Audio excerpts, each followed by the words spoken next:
जी हाँ, नए टीके से जंग। आप देख रहे हैं एपीएन, मैं हूं आपके साथ प्रियंका। और आज हमारे इस खास कार्यक्रम में हम बात करेंगे कोरोना महामारी के खिलाफ नए टीके के कितने कारगर हैं और क्या इनके जरिए लड़ाई कारगर साबित होगी। दरअसल एक तरफ जहां कोरोना के नए रूप सामने आ रहे हैं, वहीं कोरोना पर काबू पाने के लिए वैज्ञानिक भी नए नए टीके इजाद करने में जुटे हुए हैं। और अब एक अच्छी खबर सामने आ रही है, वैज्ञानिकों ने ऐसी वैक्सीन बनाने में कामयाबी हासिल कर ली है जो न सिर्फ कोविड-19 बल्कि कोरोना वायरस फैमिली के सभी खतरनाक वायरस से लड़ने में मदद करती है। वैज्ञानिक इस वैक्सीन का सफल ट्रायल चूहों पर कर चुके हैं और जिन चूहों पर इसका ट्रायल किया गया वे सार्स-कोवी और कोरोना के दूसरे वेरिएंट से पीड़ित थे।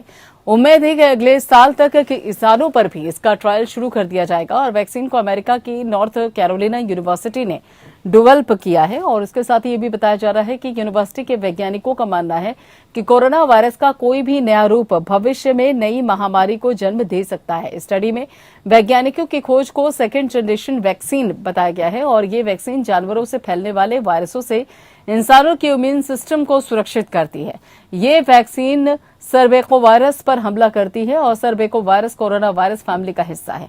चूहों पर किए गए ट्रायल में वैक्सीन ने कई ऐसी एंटीबॉडी बनाई जो कि स्पाइक प्रोटीन के खिलाफ भी कारगर है। साउथ अफ्रीका में मिले B.1.351 वेरिएंट पर भी इस वैक्सीन का जोरदार असर देखने को मिला है।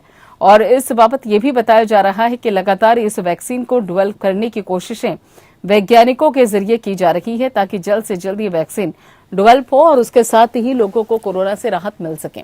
और इसी बीच खबर यह भी है कि कोरोना के स्वदेशी टीके कोवैक्सीन के बच्चों के लिए इस्तेमाल की मंजूरी सितंबर तक मिल सकती है।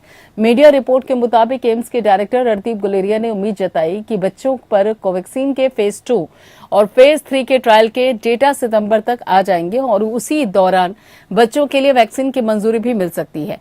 भारतीय फार्मास्यूटिकल कंपनी जायडस कैडिला इसी हफ्ते कोरोना वैक्सीन जायकोव-डी को इमरजेंसी अप्रूवल के लिए सेंट्रल ड्रग्स रेगुलेटर को अप्लाई कर सकती है। अगर इसे मंजूरी मिलती है तो ये दुनिया की पहली डीएनए बेस्ड वैक्सीन होगी और इसके साथ ही देश में उपलब्ध वैक्सीन की संख्या 4 हो जाएगी। और अब तक भारत में कोविशील्ड, कोवैक्सीन और रूस की स्पुतनिक भी इस्तेमाल हो रही है। वहीं जॉनसन एंड जॉनसन और स्पुतनिक लाइट जैसी सिंगल डोज वैक्सीन भी है जो आने वाले महीनों में भारत में आ सकती है। लेकिन जायकोव-डी वैक्सीन इन सभी से अलग है और इस भारतीय वैक्सीन के 1 या 2 नहीं बल्कि 3 डोज लगाए जाएंगे। सवाल यह है कि अमेरिका की नॉर्थ कैरोलिना यूनिवर्सिटी ने जो टीका इजाद किया है उससे कितनी उम्मीद बंधती है। क्या ये टीका वाकई मील का पत्थर साबित होगा? क्या ये बहुरूपीय कोरोना में लड़ने में सक्षम होगा? बच्चों के लिए कोवैक्सीन के टीके कब तक मुहैया हो सकते हैं? जायडस कैडिला की जायकोव-डी भी क्या कारगर साबित हो सकती है? दावा किया जा रहा है कि ये दुनिया की पहली डीएनए बेस्ड वैक्सीन होगी और इसके मायने क्या है। इन सभी सवालों का जवाब लेने की कोशिश करेंगे जो हमारे खास मेहमान हमारे साथ जुड़ेंगे।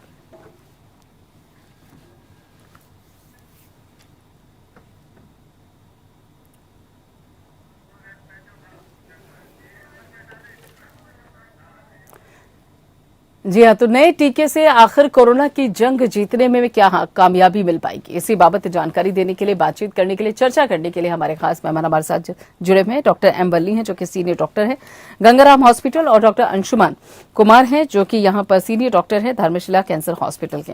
डॉक्टर एम वल्ली, एक नई वैक्सीन की बात कही जा रही है, एक नए टीके की बात कही जा रही है। आखिर ये जो टीका है क्या ये कोरोना की सभी जो फैमिली है उससे लड़ने में कारगर है? क्या खासियत है इस टीके की, क्या जानकारी है? देखिए, अभी तक हमने जो सबसे कीमती और सबसे अच्छा टीका सुना था वो मैसेंजर आरएनए टीका सुना था। और मैसेंजर आरएनए जो है वो एक आरएनए कंपोनेंट होता है सेल का। इसी तरह दूसरा कंपोनेंट होता है उसको हम डीएनए कहते हैं।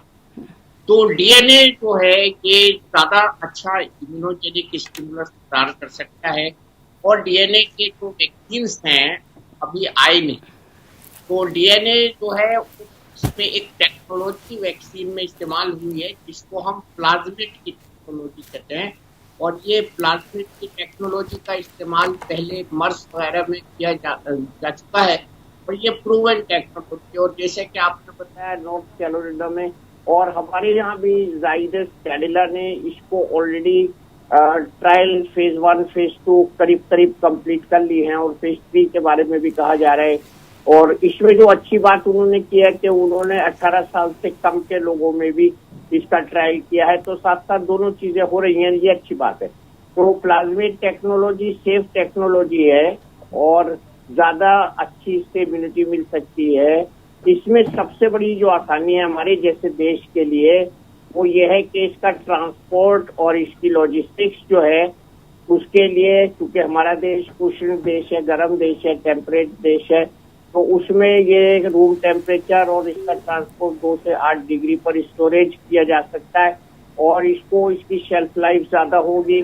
और तीसरी बात जो इसकी सबसे अच्छी बताई गई है वो ये है कि इसके लिए सुई से जो लोग डरते हैं उनके लिए आसानी हो जाएगी। इसको जो है एक इंजेक्टर होता है, जैसे जेट इंजेक्टर कहते हैं जिसको, और उसमें हम हाई प्रेशर टेक्निक इस्तेमाल करके इस वैक्सीन की डोज को स्किन के थ्रू पार पार भेज सकते हैं। तो ये डीएनए प्लाज्मिड वैक्सीन है, जेट इंजेक्टर से यूज होगा और लगभग इसके अगले महीने तक आवेदन कर दिया जाएगा अप्रूवल के लिए। और जैसे मैंने बताया ये 2 डोज के मुकाबले में इसकी 3 डोज रिकमेंडेड की गई हैं, तो ये सब इसकी अच्छी बातें हैं। और जाहिर सी बात है कि जिस तरह से कोरोना वायरस के बारे में हम अभी डरे हुए हैं, थर्ड वेव की बात कर रहे हैं, बच्चों में इसके इन्वॉल्वमेंट की बात कर रहे हैं, तो उसमें ये सबसे अच्छी बात होगी कि ये बच्चे भी इसमें इंक्लूड होंगे और आगे आने वाले 5 से 12 साल के बच्चों पर भी इसका ट्रायल करके इसको लाया जाएगा। तो ये एक ऐसी टेक्नोलॉजी है जो भारत के लिए सूटेबल है, ट्रांसपोर्ट लॉजिस्टिक्स के लिए सूटेबल है, जो लोग सुई से डरते हैं उनके लिए सूटेबल है। और इसकी अवेलेबिलिटी जाइडस कैडिला जो हमारी कंपनी है वो इंडिया में ही बनाएगी और ये बहुत अच्छे काम पहले भी कंपनी करती रही है और ये वेल ट्राइड वैक्सीन टेक्नोलॉजी है और इससे जो मिलते जुलते वायरसेस हैं उन पर ट्राई किया गया है। और प्लाज्मिड एक ऐसा पार्टिकल होता है सेल का जो अच्छी तरह से इम्यूनोजेनिक स्टिमुलस दे सकता है और वो वैक्सीन के लिए अच्छा और कारगर साबित होने में मदद कर सकता है। ठीक है, ये सब जी ठीक है। डॉक्टर अंशुमान, यहाँ पर जिस तरीके से ये जो वैक्सीन अभी सामने आई है जिसको सुपर वैक्सीन कहा जा रहा है, ये इसके बारे में बताया जा रहा है कि ये सर्विको वायरस पर हमला करती है। सर्विको वायरस यानी कि कोरोना वायरस फैमिली का हिस्सा और उसके साथ साथ ये एक ऐसी एंटीबॉडी बनाती है जो कि स्पाइक प्रोटीन के खिलाफ भी कारगर है। हम आपसे ये जानना चाहते हैं कि आखिर स्पाइक प्रोटीन क्या है और उसके साथ ही ये सर्विको वायरस जिस पर ये हमला करती है इसकी क्या डेफिनेशन है? जी वली साहब ने बिल्कुल देखिए सारांश में पूरे वैक्सीन को कितना साधारण भाषा में उतार दिया दर्शकों के लिए, हालांकि बहुत कॉम्प्लिकेटेड टेक्नोलॉजी है। पहला सवाल आपका है कि स्पाइक प्रोटीन क्या है, जो आप लोग ग्राफिक्स में दिखा रहे हैं कोरोना वायरस के ऊपर कांटे कांटे चीज निकली रहती है। स्पाइक प्रोटीन कोरोना वायरस के ऊपर एक प्रोटीन है जिसके मार्फत, जिसके जरिए ये H2 रिसेप्टर फेफड़े में जहां अटैच होता है उससे अटैच होता है, मतलब अटैचिंग प्रोटीन है। इसी स्पाइक प्रोटीन का over expression delta mutant delta plus में हुआ जिसके कारण इसकी संक्रामक क्षमता बढ़ी थी। तो स्पाइक प्रोटीन रिस्पॉन्सिबल है इन्फेक्शन के लिए और जितना ओवर एक्सप्रेशन होता जाएगा उतनी संक्रामक क्षमता बढ़ती जाएगी। इस वैक्सीन में देखा गया है कि स्पाइक प्रोटीन के खिलाफ भी ये प्रतिरोधक क्षमता बना रहा है। तो क्या तरीका है कि एक्स्ट्रा क्रोमोजोमल डीएनए जो होता है उसी को कहते हैं प्लाज्मिड, उसी पे बेस है वैक्सीन। क्रोमोजोम सभी लोग जानते हैं जेनेटिक मटेरियल है जिसमें माँ बाप में जो गुण होता है वो बच्चों में कैसे ट्रांसफर होता है, जैसे रंग, बाल का रंग, कलर, सारा कुछ डिसाइड होता है। लेकिन एक्स्ट्रा क्रोमोजोमल जो डीएनए होता है उस टेक्नोलॉजी भी इसको बेस किया है। और इसके आगे का जो तरीका होता है जिसमें मॉडर्ना और फाइजर जैसे मैसेंजर आरएनए, मतलब पत्रवाहक की तरह काम करता है, मैसेज लेके जाता है। तो ये प्लाज्मिड बेस्ड जो जाइडस की वैक्सीन है ये इसको स्पाइक प्रोटीन को और वायरस के अलग अलग रूप को इंड्यूस करेगा बॉडी में, उसके अगेंस्ट प्रतिरोधक क्षमता तैयार करेगा और ये लॉन्ग स्टैंडिंग होगा as compare to single virus based vaccine जो होता है उससे। इसका 2-3 फायदा डॉक्टर वली साहब ने बता ही दिया कि पेनलेस, ऑलमोस्ट पेनलेस होगा, बच्चों में ज्यादा यूजफुल होगा। 12 से ऊपर सभी में ट्रायल चल रहे हैं, फिर 5 से 12 साल के बच्चे भी इंक्लूड होंगे तो बच्चों में प्रतिरोधक क्षमता बनेगी। 2 की जगह 3 डोज रिकमेंड कर रहे हैं अभी कंपनी वाले, जिसके कारण ये हो सकता है कि लॉन्ग स्टैंडिंग इम्यूनिटी की हम बात कर सकते हैं। और इसमें सबसे अच्छी बात ये रहेगी इस वैक्सीन की कि म्यूटेशन अगर होता है तो इसको मॉडिफाई करना आसान है कंपेयर टू अदर वैक्सीन। जल्दी से हम इसको, जैसे आप सॉफ्टवेयर चेंज समझ सकते हैं, सॉफ्टवेयर अपडेट कर सकते हैं इस वैक्सीन का, इस तरह से इसको अपडेट कर सकते हैं। ये इसकी अच्छी चीज रहेगी, ये प्रेरणा। जी बिल्कुल। ऐसे में डॉक्टर एम्बली, जैसे कि आपने कहा कि ये जो वैक्सीन है इसके लगाने का तरीका बिल्कुल अलग होने वाला है और अपने आप में एक डीएनए बेस पूरी तरीके से रहेगा ये, लेकिन क्या जेट इंजेक्टर से जो बाकायदा वैक्सीन लगाई जाएगी उसका भी कोई फंडा है, उसका भी किसी तरीके का कैलकुलेशन है, उसकी भी किसी तरीके की इफेक्टिव एफिशिएंसी है क्या? नहीं, मैं जब भी लोगों में वैक्सीन से डर की बात करता हूँ तो मैं सबसे ज्यादा उनको वैक्सीन से ज्यादा सुई के डर होता है लोग जी। और सुई से डरते हैं। तो ये टेक्निक है, जैसे डीजल की गाड़ियों में आपने सुना होगा इंजेक्टर होते हैं और वो इंजन के अंदर डीजल को इंजेक्ट करते हैं। इसी तरह से जब हम कोई हाई प्रेशर से कोई चीज स्किन के पास लाते हैं तो उसकी एक धारा बनती है, जैसे फव्वारा होता है। फव्वारे में जो पीछे पाइप होता है वो मोटा होता है, अगर उसको खोल दिया जाएगा तो पानी ऊपर नहीं जाएगा। आपने देखा होगा स्विट्जरलैंड वगैरह में जो फव्वारे बनाए जाते हैं समुद्र के किनारे वो चलते हैं और बहुत ऊंची उसकी धारा चली जाती है, 6 12 गज ऊपर चली जाती है, 6 मीटर 12 मीटर ऊपर चली जाती है। तो जितना हमारा होल जिसका जो छेद है वो बारीक होगा और बारीक छेद को हम जेट कहते हैं। जेट चूंकि उसमें एक जेट बनता है, जेट जैसे टॉयलेट में जो जेट होता है उससे पतली पतली धार बनती है, हम नहाते हैं वो भी जेट का एक एग्जाम्पल है। तो जो हवाई जहाज चलता है उसमें भी जो ईंधन पीछे से निकलता है पतले होल से वो उसको आगे धक्का देता है, उसका इतना प्रेशर होता है तो इसीलिए उसको जेट विमान कहते हैं। तो ये जेट जो बनता है ये हम जब हाई प्रेशर से लो प्रेशर करते हैं और उसको हाई प्रेशर से बारीक छेद से किसी चीज को गुजारते हैं तो उसमें एक धारा बन जाती है सुई की तरह पतली, और वो धारा जो है सुई की तरह पतली जब बन जाएगी तो वो स्किन में चली जाएगी तो पता भी नहीं चलेगा सुई लगी। और सुई से दूसरा जो खतरा होता है, हमारे यहाँ खासतौर से इन्फेक्शन बहुत होते हैं। अभी तक बहुत शुक्र की बात है, बहुत शुक्र की बात है, बहुत शुक्र की बात है, 3 बार मैंने ये इसलिए बोला क्योंकि एक भी मरीज से कोई शिकायत इस तरह की नहीं आई है करोड़ों वैक्सीन होने के बाद कि उसको वैक्सीन लगने के बाद इन्फेक्शन हुआ उस सुई से। तो ये बहुत अच्छी बात है और इसके लिए हम लोग डिस्पोजेबल सुइयां प्रयोग कर रहे हैं, वो कामयाब है। लेकिन जेट टेक्नोलॉजी जो है वो प्रेशर टेक्निक होती है, हाई प्रेशर से टेक्नोलॉजी होती है और उसमें आपने कान में छेद करने वाले लोगों को भी देखा होगा, गन होती है। तो ये वही वाली टेक्निक है जिससे कान में छेद बनाया जाता है, वो भी जेट प्रेशर होता है एक तरह का, तो सुई नहीं डालते। तो ये जो है टेक्नोलॉजी बहुत अच्छी है और कई जगह यूज होती है, हवाई जहाज, गाड़ियां और कान में छेद करने तक यूज होती है। तो आप इस टेक्नोलॉजी के बारे में, आपके लिए तो बहुत अच्छा है जानना कि ये लेडीज के कान को पिक करने के लिए भी यूज होता है। तो इसलिए ये बहुत अच्छी एक सेफ टेक्नोलॉजी है और हमारे यहाँ जो इसका सबसे ज्यादा सराहा जाएगा उपयोग वो ये होगा कि नीडल से होने वाला इन्फेक्शन जो है वो बहुत मिनिमाइज हो जाएगा। तो इसकी ट्रेनिंग ऑफ कोर्स दी जाएगी लोगों को कि कैसे इसको ऑपरेट करना है, ये आगे की बात है। अभी जो हम बात कर रहे हैं और डॉक्टर ने जो बातें बताई हैं उससे ये अच्छा निष्कर्ष निकल रहा है कि आने वाले होने वाले म्यूटेशंस में हम इसको इंजीनियर कर सकते हैं वायरस के वैक्सीन को, और ये बहुत सेफ और अच्छी बात है कि हम जितना डरे हुए हैं म्यूटेशन से, रोज डेल्टा प्लस और डेल्टा की बातें हो रही हैं, तो ये बहुत खतरनाक विकराल रूप और विकृत रूप इस वायरस का जो सामने आ रहा है उससे निपटने के लिए इस वायरस की जो टेक्नोलॉजी है वैक्सीन की, उसको जो विकसित किया गया है, जो कि पहले से ही विकसित है, तो उससे इसमें बहुत ज्यादा मदद मिलेगी और लोगों का फायदा होगा।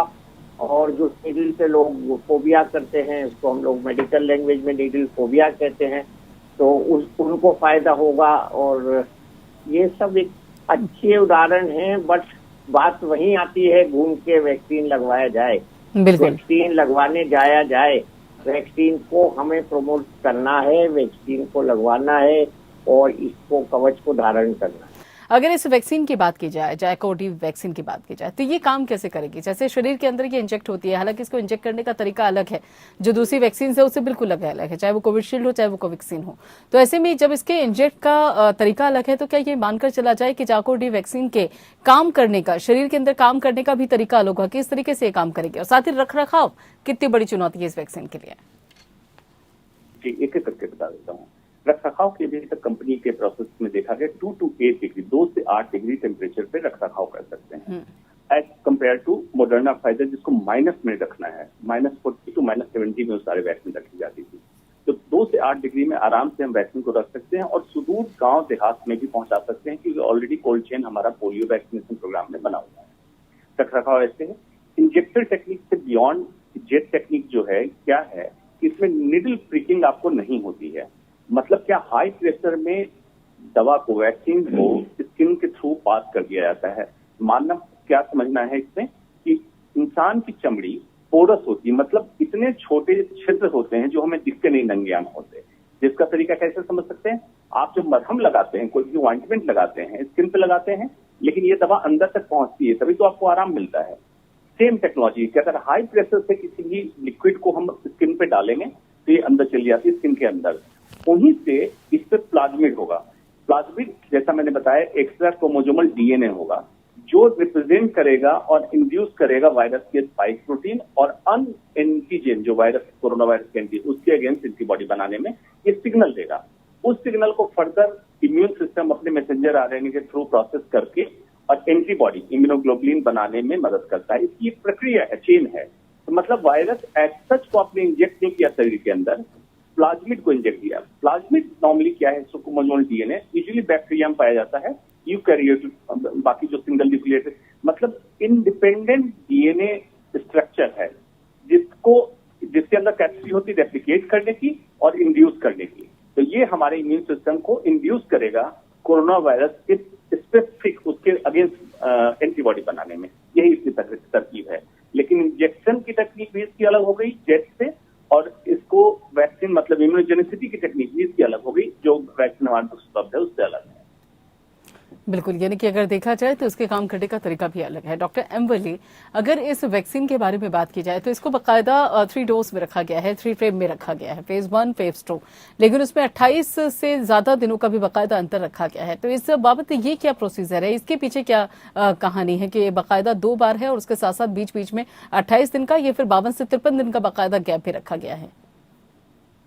वो यही है कि अभी हम और वैक्सीन में भी थर्ड बूस्टर डोज की बात कर रहे हैं, और ये जैसे जैसे दिन गुजरते जा रहे हैं हम ये देखते जा रहे हैं कि वैक्सीन की इम्यूनिटी कितने दिन रहती है, कोरोना से पीड़ित व्यक्ति की इम्यूनिटी कितने दिन तक रहती है, और जो अवेलेबल वैक्सीन है उनकी इम्यूनिटी कितने दिन तक रहती है।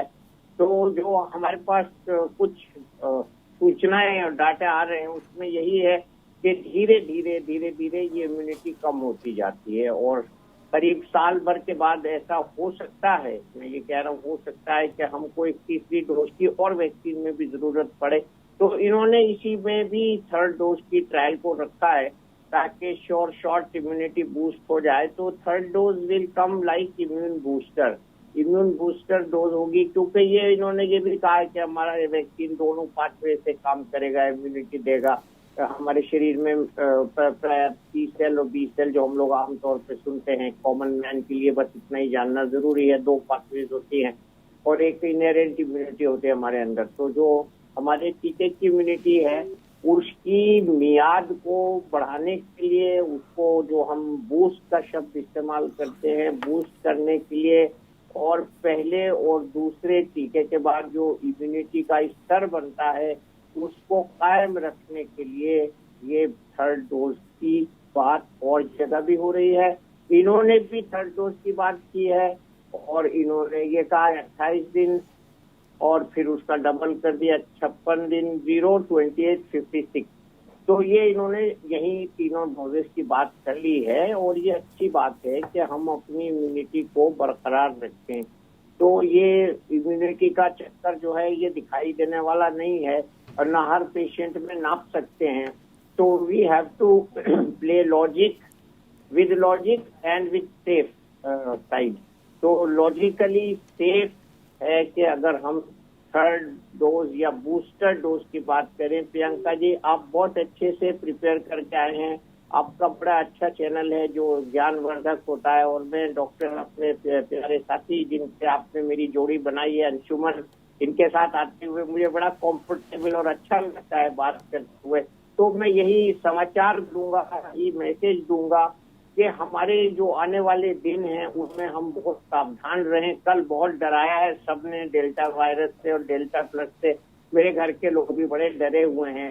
और इस वक्त यही समय की दरकार है, जरूरत है कि हम डर जाएं और डर के सावधानी, मतलब पहले तुम लोग ये कहते थे ना डरना नहीं है, मैं इस डर को इस तरह से कहता हूँ कि हम कोरोना के आक्रमण से डरते हुए सावधानी बरतें, तो वो डर पॉजिटिव डर है।